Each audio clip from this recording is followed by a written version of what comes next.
as the White House launches a full-court press just 10 days before the crucial sign-up deadline. Elise Vivek is a staff writer for The Hill. Elise, where do things stand in terms of, the trajectory here? We've got 53% disapproving, but is that number on the upswing, on the downswing? How does it stand? I think that's a great question. Actually, that number has remained fairly stable since the law passed in 2010. At that point, it was roughly 44% that disapproved of Obamacare. Clearly, it's risen somewhat, but it's stayed within a range of about 10 to 15 points. So it hasn't skyrocketed. That disapproval hasn't skyrocketed, particularly over the last 6 months.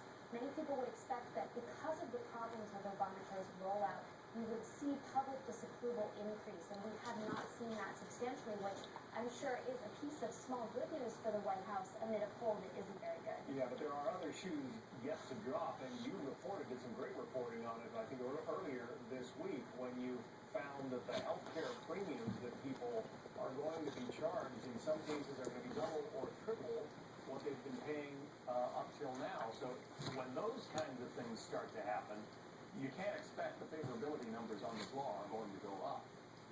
That's true. I think we have to remember that the power of anecdote is very crucial here. The White House is going to have to be ready for isolated premium increases that could be as much as double, according to our reporting.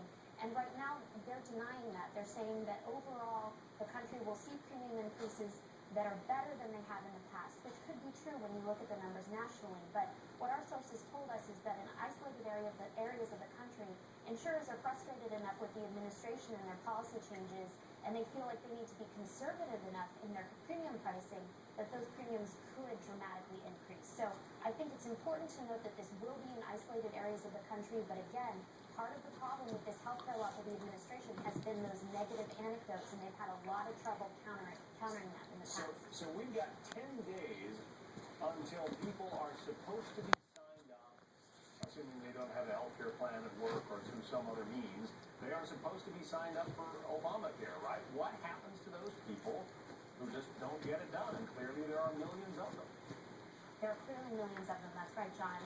At the end of this month, that's when the individual mandate to purchase health insurance kicks in, which means that come next tax season, some people will pay a fine of either $95 or 1% of their gross annual income, which is very interesting. That could be a lot of money in some cases. I think people tend to focus on this $95 number. They say, so what? I can afford $100.